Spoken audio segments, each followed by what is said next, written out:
What yields without resistance often triumphs over what is hardest. That which appears to offer no opposition can penetrate even where there's no opening. Rare are those who can grasp the wisdom of silence or comprehend the power of doing without doing. Lao Tzu. Whether or not Lao Tzu was a historical figure remains uncertain. If he did live, it would likely have been around the 5th or 6th century BCE, placing him as a contemporary of Confucius.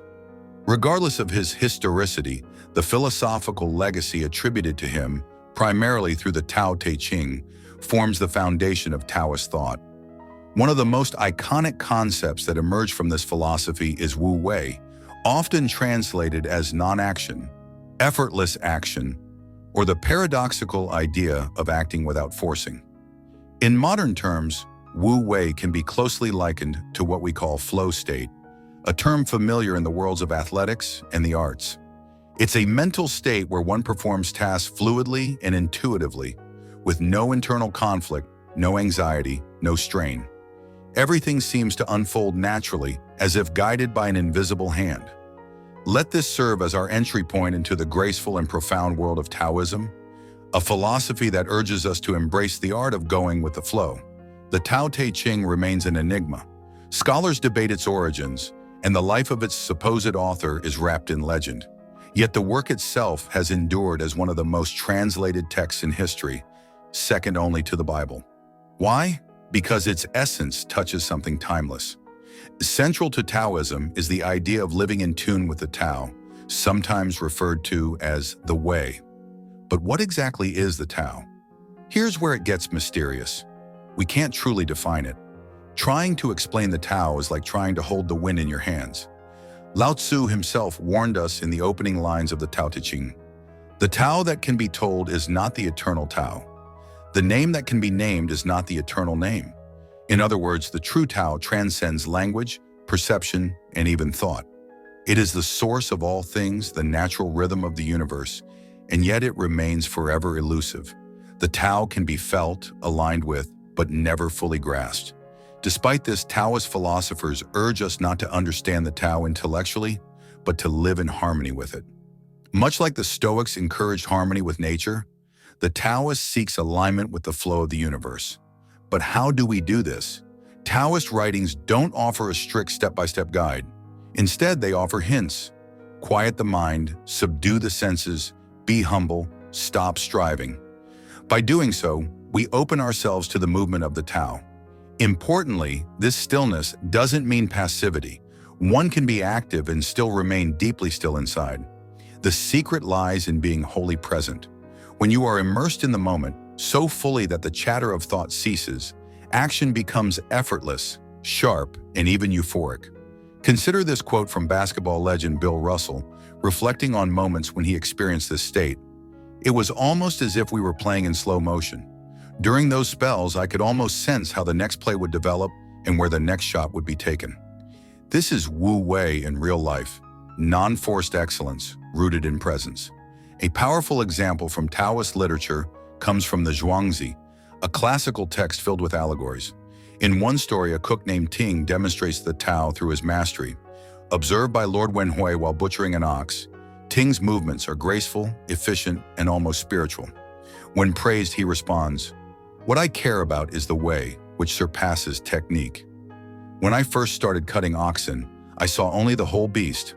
After 3 years, I saw no more whole ox. Now I go at it with spirit and do not look with my eyes. My understanding has stopped. My spirit moves freely. Ting's knife had lasted him 19 years. Other cooks, less skilled, replaced theirs yearly or monthly due to hacking and forcing. Ting, however, had found the path of least resistance. He followed the natural grain of the animal, slicing effortlessly.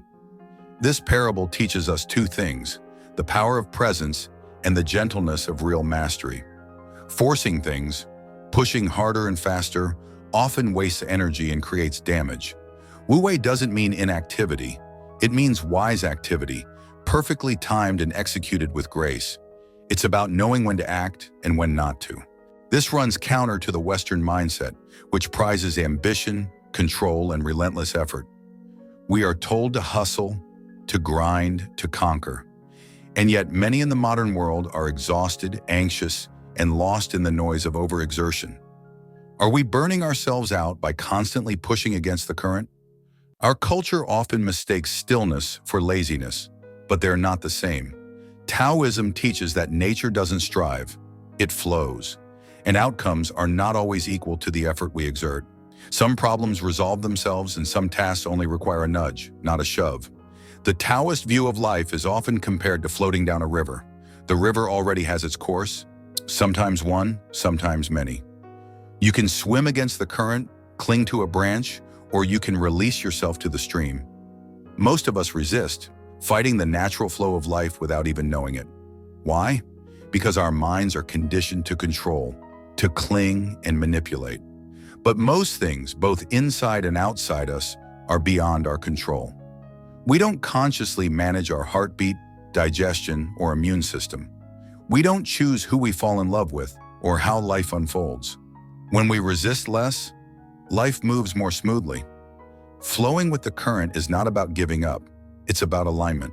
We stop trying to overpower the river and instead learn to navigate it. Water in Taoism is the ultimate symbol of virtue. It is soft, yielding, and humble, yet it wears down rock and nourishes all life. As the Tao Te Ching says, the highest good is like water. Water gives life to all things and does not compete. It flows to the low places people disdain. Thus, it is like the Tao. Water's strength lies in its softness. It seeks the lowest ground, doesn't demand recognition, yet sustains the world. It doesn't act with ambition, yet it achieves everything it needs to. Water teaches us that humility and patience are not weaknesses, but powers. In flow states, we often lose track of one thing in particular: outcomes. The minute we become absorbed in the moment, worry about results fades away. This parallels the Stoic idea of amor fati, loving whatever happens and trusting the process over the result.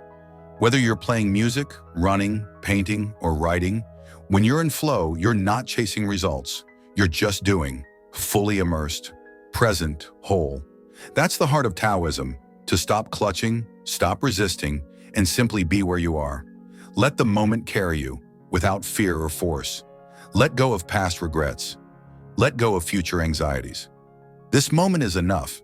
There's a reason the Tao can't be explained, because the moment you try to put it into words, it slips away. The Tao isn't something you learn the way you learn math or science. You don't memorize it. You don't analyze it. You feel it. You live it. You surrender to it. The Tao is the current beneath all things, the silent intelligence moving through nature, through change, through you. And to live well, according to the Taoist masters, is not to conquer life. It's to flow with it. Imagine water. It doesn't force its way through stone. It doesn't panic when it hits a wall. It adapts. It finds a way, not by fighting, but by yielding. And yet, over time, it wears down even the hardest surface. That's the power of the Tao. That's what it means to move with life instead of against it. Most people don't understand this. They chase things. They force outcomes. They panic when life doesn't go according to plan. They resist the present moment because they've been taught that control equals safety. But the Tao whispers something different. Let go. Not because you're weak, not because you've given up, but because control is an illusion. And the tighter you cling to your expectations, the more life will have to break you to set you free. Wu Wei is the name the Taoists gave to this art of flowing. It means non-doing, but not in the lazy sense. It means effortless action, doing without forcing, moving without striving, speaking without manipulating, acting without attachment. Think about it. The greatest musicians don't fight their instruments. They merge with them. The best athletes don't overthink every move. They enter a state of flow. The wisest people don't push their opinions. They listen, observe, and respond in harmony with the situation. That's Wu Wei, and it can't be faked. It comes from trust, a deep trust in the unfolding of life, even when it doesn't make sense, even when it breaks your heart, even when it brings you to your knees. Because the Tao isn't always comfortable. It doesn't exist to serve your ego. It exists to teach you, to shape you, to remind you that you are not separate from nature. You are part of it. And the more you try to resist nature, the more unnatural you become. You see this all the time. People obsessed with productivity, addicted to stimulation, afraid of silence, terrified of uncertainty. But the Tao lives in those spaces, in the quiet, in the stillness, in the in-between. That's why the Tao Te Ching doesn't give you commandments. It gives you paradoxes. Because life is not black and white, it's fluid, like mist, like breath, like wind. You are not here to dominate the world. You are here to dance with it, to sense when to speak and when to stay silent, when to act and when to wait, when to hold on and when to let go. And this isn't something you master once. It's something you practice every day, like a leaf learning to float down the river without resistance. Because the truth is, everything you're looking for, peace, clarity, strength, wisdom, it's already flowing toward you. You just have to stop paddling so hard upstream to see it. Stop fighting the current, stop clinging to control, and begin to trust the unfolding. Because the Tao is not something you conquer. It's something you remember. It was always there. You just forgot how to listen. If this message resonated with you, like, share, and subscribe for more timeless wisdom. Drop a message in the comments if you're learning to flow instead of force. Until next time, stay still, stay aware, and walk gently with the way.